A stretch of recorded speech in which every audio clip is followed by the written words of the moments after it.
বাজার থেকে মাছ কিনে বাড়িতে নিয়ে স্ত্রীর কাছে দিয়ে বলছে, স্ত্রী তুমি মাছটা রান্না করো, কাটো, আমি গোসল করে আসতেছি। এই বলে লুঙ্গি হাতে নিয়ে, কাপড় হাতে নিয়ে নদীর পাড়ে রেখে সে নদীতে ডুব দিল গোসল করবার জন্যে। ডুব দিয়ে উঠে দেখে অন্য এক দুনিয়া চলে এসেছে। নদী থেকে ডুব দিয়ে উঠে দেখে অন্য দুনিয়া চলে এসেছে। সে এক বিশ্ব সুন্দরী যুবতী, মেয়ের মতো দেখা যায়। কি তারে ডুব দিলাম, এলাম কই? ডুব থেকে উঠে দেখে আরেক দুনিয়া, আরেক জগৎ। নিজে আর পুরুষ না, এখন দেখা যায় সুন্দরী যুবতী নারী রাজকন্যায় পরিণত হয়েছে। নতুন দেশে নতুন জায়গায় রাস্তা খুঁজে পায় না, লজ্জায় এদিক সেদিক দৌড়াদৌড়ি করতেছে। এমন সময় একজন রাজপুত্র এখান দিয়ে শিকারে যাচ্ছিলেন। তিনি যাওয়ার পথে একজন সুন্দরী, বিশ্ব সুন্দরী যুবতীকে আশ্রয়হীনা দেখতে পেয়ে তাকে তিনি ঘোড়ার পিঠে তুললেন, রাজপ্রাসাদে নিয়ে গেলেন। সেখানে গিয়ে তিনি বিশ্ব সুন্দরী মেয়েকে বিয়ে করলেন। রাজপুত্রের সাথে বিয়ে হলো। 27 বছর ঘর সংসার করলেন। অনেকগুলো সন্তান হলো, ছেলেমেয়ের মা হলো। ওইটা ছেলেমেয়ের মা হওয়ার পরে দীর্ঘদিন ঘর সংসার করলেন। একদিন তিনি বললেন, কর্ম করবার পরে, কর্ম শেষ করবার পরে নদীতে গেলেন গোসল করতে। নদীতে গিয়ে ডুব দিছে। ডুব দিয়ে উঠে দেখে আবার আগের জায়গায় লুঙ্গি রাখা। সোনালা নাই ও কি তারা ঘটনা, কি তারা আগে গেলাম কই, গেলাম, বাচ্চা হইল, মহিলা হইলাম, রাজকুমারী হইলাম, কত কিছু হইলাম। এখন দেখি আবার কি আগের জায়গায়, বুঝতেছি না। লজ্জায় বেচারা ওইটা কাপড়টা পইরা বাড়িতে গেছি। দৌড় গিয়া দেখে বউ এখনো মাছ কাটতেছে। কি তারে তুই দেখি এখনো মাছ কাটস, ব্যাপার কি তা? আপনি তো এই মাত্র দিয়া গেলেন, এত তাড়াতাড়ি গোসল শেষ হইল কেমন? এ চিন্তা করে এতগুলো বাচ্চার মা হইলাম, চিন্তা করেন না, এতগুলো বাচ্চার মা হইলাম। আর হেক দেখি এখন কয় আমি মাত্র আইলাম, ব্যাপার কি? তুই বুঝলি না আমার কত ঘটনা ঘটলো, কত কিছু কইরে আইলাম, তুই দেখি এখন মাছ কাটতেছিস। তো আপনি কি উল্টাপাল্টা বলতেছেন? আপনি এগুলা মাছ কাটতেছি মানে এই যে মাছ তো এই মাত্র দিয়ে গেলেন, মাত্র কাটা শুরু করছি মাত্র। সে চিন্তায় পড়ে গেল, তাইলে আমি যদি এই কাজ হইতে পারে, নিশ্চয় মুহাম্মদের এই কথাটা অস্বীকার করার কারণে আল্লাহ তাআলা আমাকে ঘুরাইয়া, আমাকে দেখাইয়া বুঝাইয়া দিতেছেন আসলে ঘটনা সত্য। দেরি না করে সেও রসুলের কাছে দৌড় দিল আর বলো, ইয়া রাসূলুল্লাহ, আপনি সত্য, মেয়েরা সত্য, আপনি আমারে কালিমা পড়াইয়া মুসলমান। আল্লাহর পয়গম্বর সরকারে কায়নাত ডাক দিয়া বলেন, বৃদ্ধা মারে, আপনি বলেন তো কেন আপনি কান্না করেছেন, আমার কাছে বলেন। বৃদ্ধা ডাক দিয়া বলছেন, আমি এক ইহুদির বাড়িতে কাজ করি, আমি অসুস্থ এবং দুর্বল, এই জন্য কাজে যেতে বিলম্ব হয়ে গিয়েছে। ইহুদির বাড়িতে আমি আরো আগে কাজে পৌঁছে যাই, আজ আমাকে যেতে একটু দেরি হয়ে গিয়েছে, এই জন্যে কান্না করি। কারণ সে আমাকে রাখবে না, বের করে দিবে, অথবা আমাকে আঘাত করবে, আমাকে মারবে। কেন সময় মতো কাজে গেলাম না? নবীজি সাল্লাল্লাহু আলাইহি ওয়াসাল্লাম বললেন, তুমি কেঁদো না, আমি তোমার সঙ্গে এই মুহূর্তে ইহুদির বাড়িতে যাব। আর জোরে বলেন, তোমার জন্য সুপারিশ করব, সে যেন তোমার উপরে কোনো রূপ জুলুম না করে, তোমাকে কাজ থেকে বের না করে দেয়। কথাগুলা বলে বলে বৃদ্ধাকে সঙ্গে নিয়ে ইহুদির বাড়িতে তিনি পৌঁছে গেলেন। আমার নবীজি কেমন মানবতার রাসূল ছিলেন।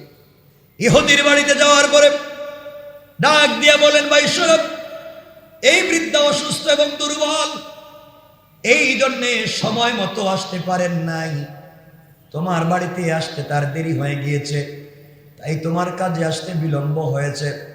ওকে কোনরূপ জুলুম বা তিরস্কার করা যাবে না, কাজ থেকে বের করে দেওয়া যাবে না।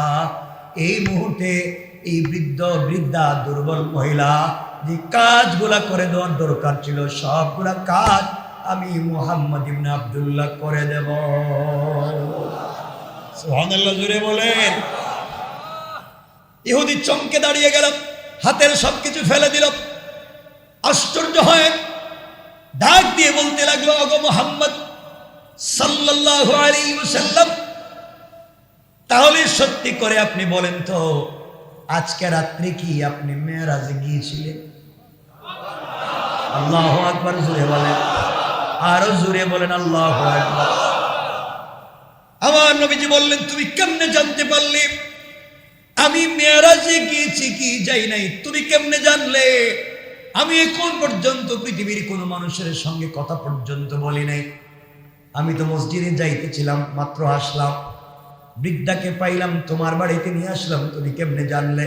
ইহুদি বলল, তাওরাত কিতাবে লেখা আছে শেষ জামানার নবী যেদিন মেরাজে যাবেন, মেরাজে যেই রাত্রে যাবেন, মেরাজ থেকে ফিরে এসে ভোরবেলায় এক বৃদ্ধাকে সাহায্য করবার জন্য ইহুদির বাড়িতে সুপারিশ করতে যাবেন। আর সেই আখির নবীর আগমন যেদিন ঘটবে, এই দিন থেকে তাওরাতের সবগুলা হিসাব হুকুম মনসুখ রহিত হয়ে যাবে।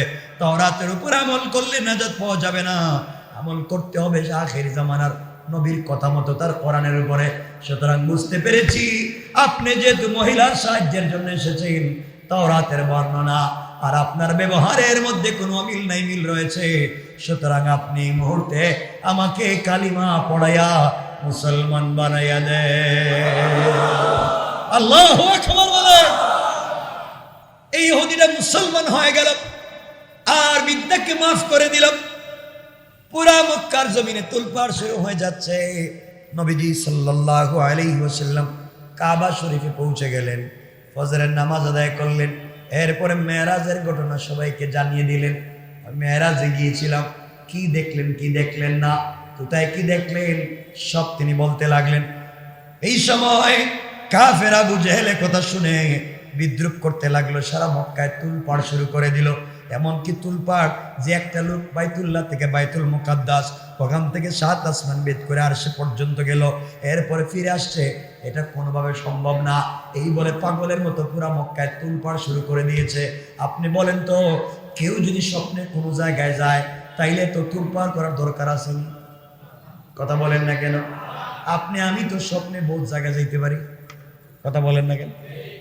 কোনো জিনিসের সমস্যা আসেনি, কোনো তুলপাড়ের দরকার আসেনি, কোনো বেজালের দরকার আসেনি।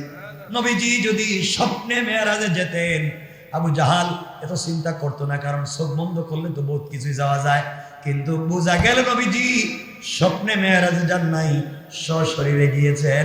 এই জন্য কাফেররা মক্কায় তুলপাড় শুরু করে দিয়েছে। এটা কেমনে সম্ভব রে?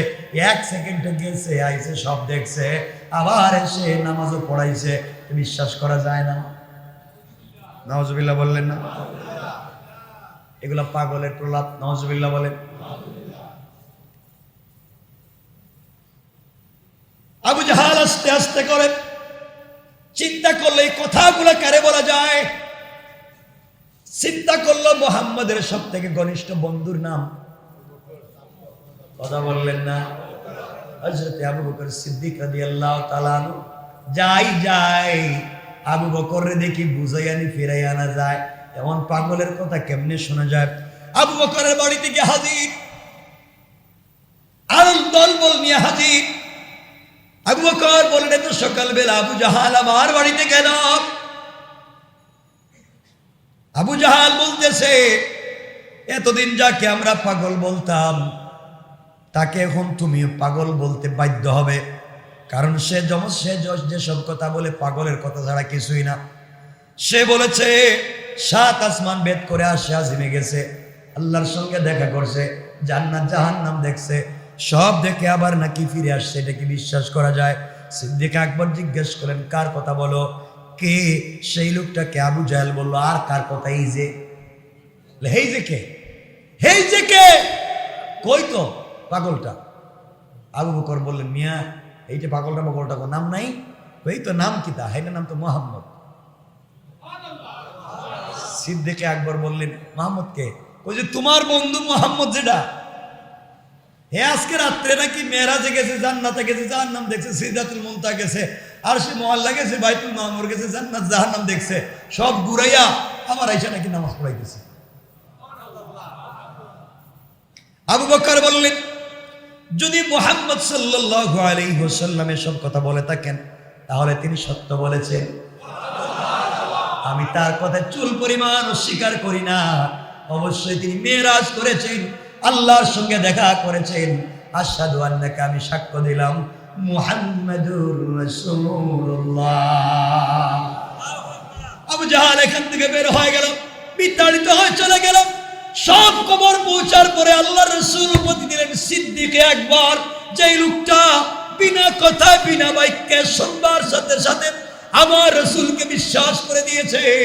আল্লাহ রাব্বুল ইজ্জত ওয়াল জালাল বললেন, আমি দুনিয়ায় আবু বকরকে আপনার বন্ধু বানিয়ে দিয়েছি, আখিরাতে জান্নাতেও আবু বকরকে আপনার বন্ধু বানাইয়া দিলাম।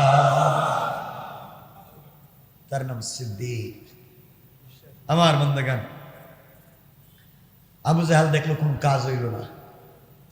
আচ্ছা কোন তো এত পাগল হয়ে গেছে একটা লোক, সারা দুনিয়া নাচাইয়া দিতেছে, মুহাম্মদ মেরাজে যান নাই, স্বপ্নে হইলে তো কিছু দরকার ছিল না। কথা বলেন না কেন? তাহলে বিষয়টা স্বপ্নে না সশরীরে? কথা বলেন। তাহলে নবীজি সশরীরে মেরাজে গিয়েছেন, সত্য না মিথ্যা? আবার বলেন, আবার বলেন। সত্য। এজন্য আমি আগেই বলেছি কথাটা, বরাক, আমরা এটাকে বারকুন থেকে বলে নিয়ে এসেছেন বরাক শব্দ। এখানে বিদ্যুতের গতির চাইতে বেশি গতি। সুবহানাল্লাহ বলেন। আচ্ছা কোন বিদ্যুতের সুইচ যদি এখানে থাকে আর লাইট যদি আসমানের একবারে কাছাকাছি থাকে, জ্বলবো নি? কথা বলেন না কেন? কয় মিনিট পরে? কথা বলেন না। চোখের পলক মারতে দেরি হবে লাইট জ্বলতে।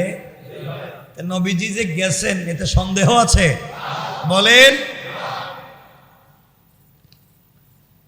বারকুন শব্দটা কেউ কেউ বলেন জন্তুর জন্য রূপ করতে ব্যবহৃত হয়েছে, বিদ্যুতের চাইতেও দ্রুত গতির জন্তু।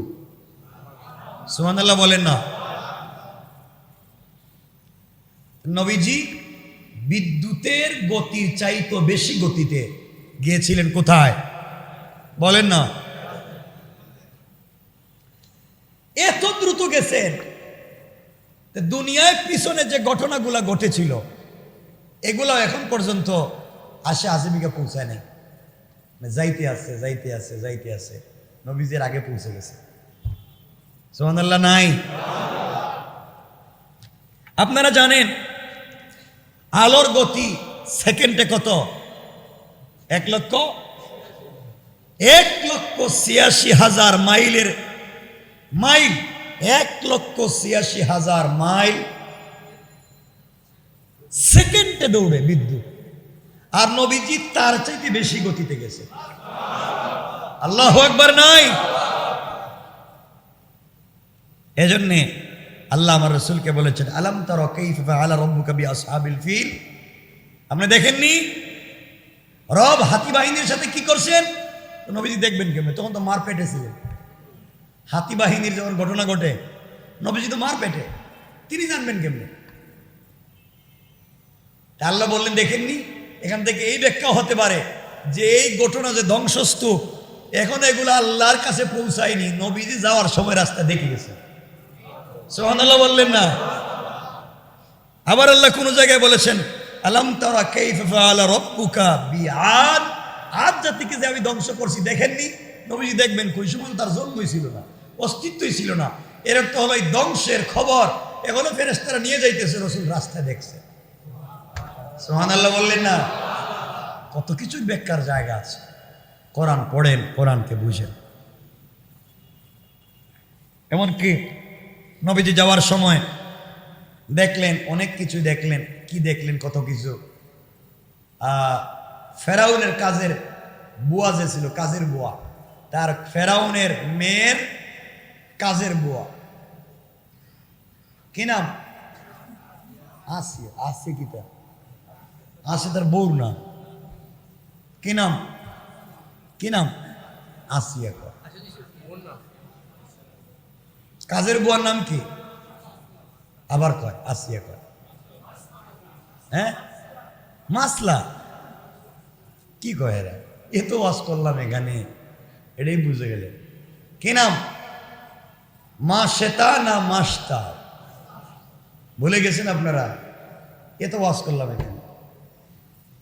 নবীজি দেখলেন একটা জায়গার থেকে জান্নাতুল ফিরদাউসের গ্রান আসতেছে। জিবরাইলকে বলছেন, জিবরাইল আর কই নিয়ে যাইবা, এখানেই তো জান্নাতের গ্রান। জিবরাইল বলছেন, ইয়া রাসূলুল্লাহ, এ জান্নাত না, এটা ফেরাউনের কাজের বুয়ার কবর থেকে জান্নাতের গ্রান আসছে।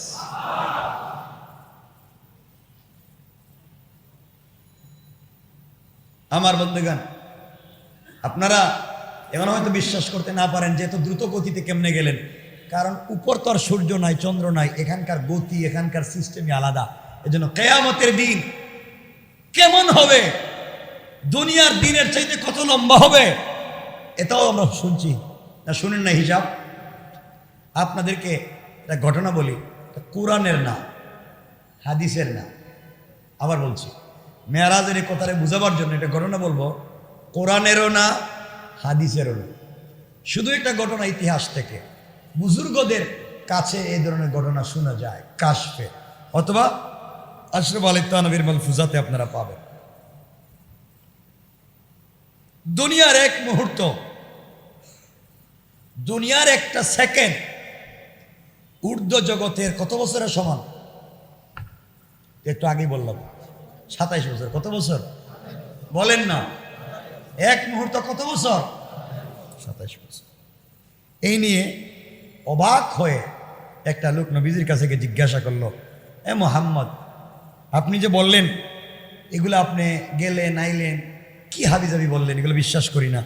আপনি মেরাজে গেছেন, গেলেন আসলেন, সব দেখলেন, এক মুহূর্তে সম্ভব? নবীজি বলেন সম্ভব। লোকটা বলছে আমি বিশ্বাস করি না। নবীজি বলেন করলে কি আর না করলে কি, আমি তো গেছি। সুবহানাল্লাহ নাই? লোকটা বাড়িতে চলে যাচ্ছে, যাওয়ার সময় বাজার থেকে একটা মাছ কিনছে। কি কিনছে বলেন না? মাছ কিনছে। মাছটা স্ত্রীর সামনে দিয়ে বলছে, তুই মাছটা তাড়াতাড়ি রান্না করো, ভালো করে রান্না করো, ভুনা করো, আমি গোসল করে আসতেছি নদী থেকে, আসলে আমরা একসাথে খাই। এই বলে আল্লাহর এই বান্দা বাজার থেকে মাছ কিনে বাড়িতে নিয়ে স্ত্রীর কাছে দিয়ে বলছে, স্ত্রী তুমি মাছটা রান্না করো, কাটো, আমি গোসল করে আসতেছি। এই বলে লুঙ্গি হাতে নিয়ে, কাপড় হাতে নিয়ে নদীর পাড়ে রেখে সে নদীতে ডুব দিল গোসল করবার জন্যে। ডুব দিয়ে উঠে দেখে অন্য এক দুনিয়া চলে এসেছে। নদী থেকে ডুব দিয়ে উঠে দেখে অন্য দুনিয়া চলে এসেছে। সে এক বিশ্ব সুন্দরী যুবতী, মেয়ের মতো দেখা যায়। কি তারে ডুব দিলাম, এলাম কই? ডুব থেকে উঠে দেখে আরেক দুনিয়া, আরেক জগৎ।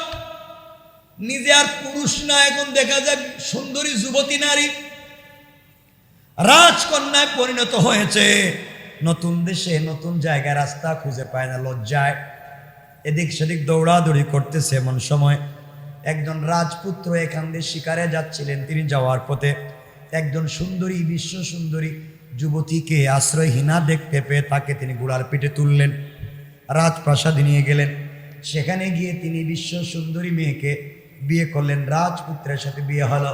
27 বছর ঘর সংসার করলেন, অনেকগুলো সন্তান হলো, ছেলেমেয়ের মা হলো। ওইটা ছেলেমেয়ের মা হওয়ার পরে দীর্ঘদিন ঘর সংসার করলেন।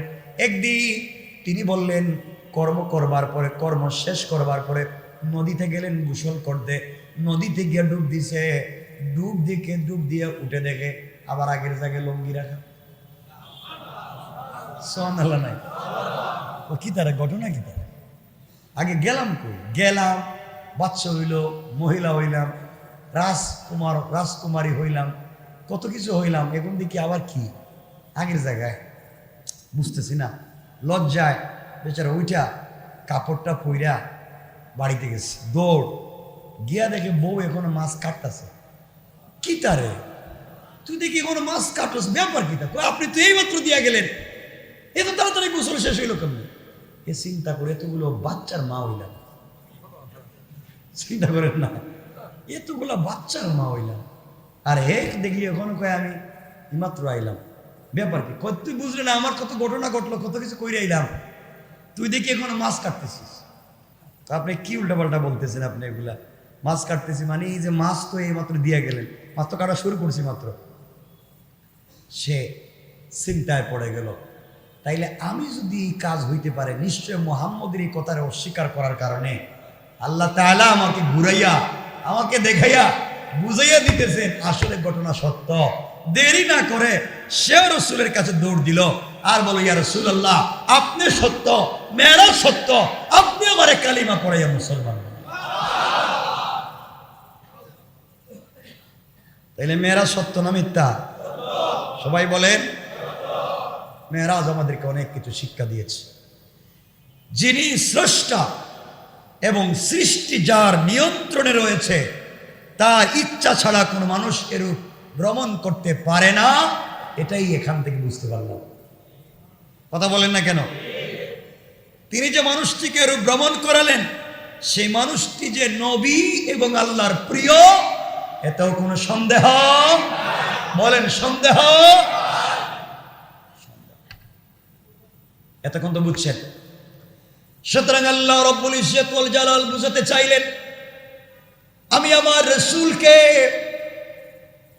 একমাত্র কেবলমাত্র সান্ত্বনা দেওয়ার জন্য গড় উম্মে হানির গড় থেকে উঠাইয়া বাইতুল্লাহ নিয়ে সিনা চাক করে ওখান থেকে বাইতুল মুকাদ্দাসে নিয়া সমস্ত নবী রাসূলদের ইমামতি করাইয়া এক আসমান দুই আসমান করে সপ্তম আসমানের উপরে উঠাইয়া সিদরাতুল মুনতাহায় নিয়া বাইতুল মামুর দেখাইয়া জান্নাত জাহান্নাম দেখাইয়া এরপরে আল্লাহ রব্বুল ইজ্জত ওয়াল জালাল বললেন, আমি তাকে সরাসরি আরশে আজিমে নিয়ে সবকিছু দেখাইয়া সবকিছু করে তার সঙ্গে কথা বলে 50 ওয়াক্ত নামাজ দিয়া 45 ওয়াক্ত কমাইয়া 5 ওয়াক্ত নামাজ দিয়া আমি আমার বন্ধুকে আবার পাঠাইয়া দিলাম আর বলে দিলাম, আপনার উম্মতেরা 5 ওয়াক্ত নামাজ যদি ঠিকমতো আদায় করতে পারে, আমি আল্লাহ রাব্বুল ইজ্জত ওয়াল জালাল তাদের সঙ্গে নামাজে গিয়ে মেরাজ ঘটাবো আর বিনা হিসাবে জান্নাতের ওয়াদা দিলাম। সুবহানাল্লাহ বলেন। তাহলে মেরাজ সত্য না মিথ্যা? বলেন। এজন্য আপনাকে আমাকে কোরআন জানতে হবে, কোরআন বুঝতে হবে। কোরআন যদি না পড়ি আজকে আমরা এইভাবে বিভ্রান্ত হয়ে যাব। সুতরাং মেরাজ সত্য, এতে কোনো সন্দেহ। সুতরাং আল্লাহ রাব্বুল ইজ্জত ওয়াল জালাল বললেন, সুবহানাল্লাযী আসরা বিআবদিহি লাইলাম মিনাল মাসজিদিল হারামি ইলাল মাসজিদিল আকসা إلى المسجد الأقصى الذي باركنا حوله لنريه من آياتنا إنه هو السميع البصير الله رب العزة والجلال বললেন, আমি আমার বন্ধুকে মেরাজে নিলাম, বাইতুল্লাহ থেকে বাইতুল মুকাদ্দাসে নিলাম। সুতরাং যারা মেরাজ বিশ্বাস করবে না তাদের ইমাম থাকবে না। রমজানুল মুবারক আমাদের সামনে চলে এসেছে, এই সময় বেশি বেশি করে আল্লাহ রাসূল সাল্লাল্লাহু আলাইহি ওয়াসাল্লামের উপরে দুরূদ পড়তে হবে, বেশি বেশি করে সালাত পড়তে হবে, বেশি বেশি করে আল্লাহর ইবাদত করতে হবে। আল্লাহ রাসূল বলে দিয়েছেন, যারা রজব শাবান এবং রমজান মাস পাইল, শেষ পর্যন্ত রমজান পাওয়ার পরে গুনাহ মাফ করাইয়া জান্নাতে যেতে পারলো না, তাদের মতো হতভাগা পৃথিবীর জমিনে আর নাই। পড়েন নাউজুবিল্লাহ। এজন্য আমরা ইবাদত করতে পারবো তো ইনশাআল্লাহ? বলেন ইনশাআল্লাহ। আল্লাহ আমাদের কবুল করো, সবাই বলেন আমিন। আর লম্বা করবো না, আজকে অনেক সময় হয়ে গেছে, 10টা হয়ে যাইতেছে। আমার তো আরো কাজ আছে, কেউ উঠবেন না, বসেন। সবার জন্য দিল থেকে দোয়া থাকবে। আমরা 3 পর্বে 3 সপ্তাহে আমরা মেরাজকে শেষ করলাম। এখন তো মেরাজ সম্পর্কে পরিষ্কার ধারণা ঠিক আছে তো? কোনো সন্দেহ আছে? আল্লাহ আমাদের হেফাজত করুক, ঈমান বাঁচাক। বলেন আমিন। রমজানের কদর করবেন। আমি চেষ্টা করবো আগামী জুমা থেকে রমজানের ধারাবাহিক কিছু আলোচনা নিয়ে আসা। রমজানটা কেন, রমজানে আমাদের কল্যাণ কি, এইটা নিয়ে একটা ধারাবাহিক আলোচনা নিয়ে আসতে। আল্লাহ যদি আমাদেরকে বাঁচায় রাখেন, সুস্থ রাখেন, সুযোগ দেন, সবার পরে না আমিন। মূল বিষয় এখানে রেখে দিলাম,